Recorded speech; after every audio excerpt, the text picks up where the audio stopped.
La del estudio del crimen, la del estudio del criminal y la del estudio de los métodos y políticas que debemos seguir para evitar que el crimen desaparezca y que el criminal sea rehabilitado. Buen concepto el de Kaiser, ciertamente, pero no es el único. Vamos a ver otra reflexión. López Rey.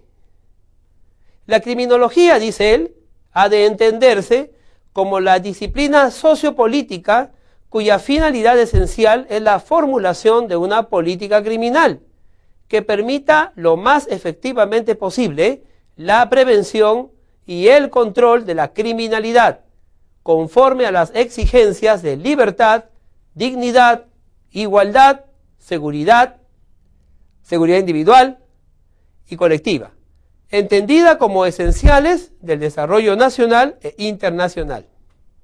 Ciertamente López Rey, ¿no?, ya se proyecta un poco más allá. Toma la última parte del concepto de Kaiser y la desarrolla.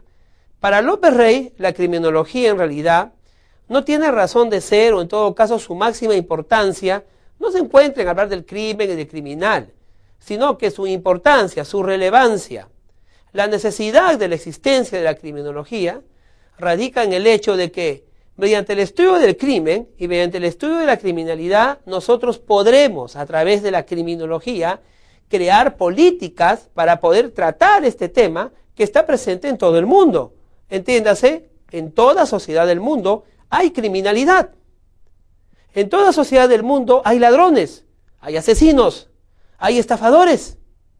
Entonces, la criminología, para López Rey, es importante, porque a través de ella, de su estudio y de su práctica, podemos crear políticas para tratar estos problemas de la criminalidad. Por eso, para López Rey, la criminología no es simplemente una ciencia que estudia el crimen, al criminal, ¿no?, y a los métodos de protección de ellos. No, para López Rey, la criminología es una ciencia o disciplina sociopolítica, es decir, que estudia la sociedad y el elemento criminal que vive en ella, y que al mismo tiempo pues nos dará las pautas y la base y el considerando necesario para crear una política anticriminal. ¿Por qué? Lo dice en la última parte, ¿no? Vamos a leer otra vez. Como esenciales del desarrollo nacional e internacional. López Rey dice que crear estas políticas de lucha contra la criminalidad, de crear estas políticas, ¿no?, de control de la criminalidad, nos manda a nosotros a dos obligaciones. La primera, que cualquier política criminal tiene que estar dentro de los principios de libertad, igualdad, dignidad, seguridad, etc. Es decir, que al aplicar una política criminal no podemos irnos contra los derechos humanos. Por el contrario, los derechos humanos serán la base conceptual en la que vamos a implementar, ¿no?, esta política criminal. Y finalmente dice que eso es necesario porque solamente así podremos conseguir el desarrollo nacional y, todavía lo dice él, internacional.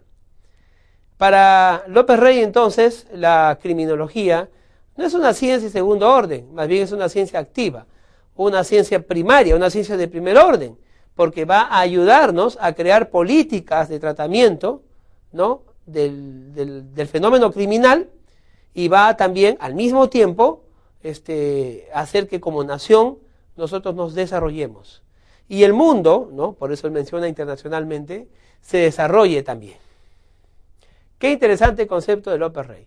Vamos por una siguiente reflexión. El crimen según algunos pensadores. Bueno, tenemos en la pantalla a dos grandes pensadores de la antigüedad, porque esto de la criminología no es moderna, es un tema que se ha tratado desde la época clásica de los griegos. Tenemos ahí a Esopo y a Sócrates, dos grandes pensadores o grandes filósofos. Vamos ahora a leer el concepto que cada uno de estos dos pensadores tienen acerca de la criminología y del crimen. Vamos a leerlo. Esopo, que vivió en el siglo VI a.C. Esopo decía que los crímenes son proporcionados a la capacidad del que los comete. A mayor peligrosidad, más terribles han de ser. Ciertamente, el gran Esopo, a quien vemos en la parte derecha de la diapositiva, a la izquierda de tu mirada, tenía razón. Hoy en día se han hecho profundos estudios acerca de la peligrosidad, estudios psicológicos, psiquiátricos y antropológicos. Y en realidad, cuando la mente criminal es poderosa y cuando la mente criminal puede concebir más maldad o más artificio, el delito será mucho más grave. Incluso los bienes lesionados su daño será tan profundo que a veces serán incluso irreversibles. Es fácil pensar en aquel que mientras tú hablas con tu celular viene y te lo rama y se lo lleva, te lo quita y se lo lleva a la carrera. Ese es un ladrón, un hurtador, ¿no? Diríamos de poca monta. Pero ¿qué pensamos de aquellos profesionales, contadores, economistas, abogados, juristas, políticos, gente poderosísima, empresaria, industrial, que conciben formas inimaginables de cometer delitos para estafar, no para robarle el celular a un individuo que esté en la calle, sino para robar millones o billones? ¿Cómo se estructuran lavados de activos del tráfico ilícito de drogas, de la trata de blancas, de la corrupción de los funcionarios? ¿Cómo se maneja el sistema financiero bancario, las instituciones, la influencia política? ¿Cómo se maneja todos esos elementos? Y hay hombres y mujeres que crean toda una maquinaria delictiva, imposible de rastrear. Por eso Esopo decía, a mayor capacidad de mente criminal, el daño es peor. ¿Y qué decía Sócrates? Sí, Sócrates, un gran pensador, vamos a ver lo que decía. Sócrates vivió entre el año 436 y el 338 a.C. Él decía lo siguiente: ocultar el crimen es tener parte en él. Es un antecedente de la figura del encubrimiento, dice, ¿no? ¿Qué le parece? Claro, Sócrates es filósofo, él no es penalista, no es jurista, no es abogado, ¿no?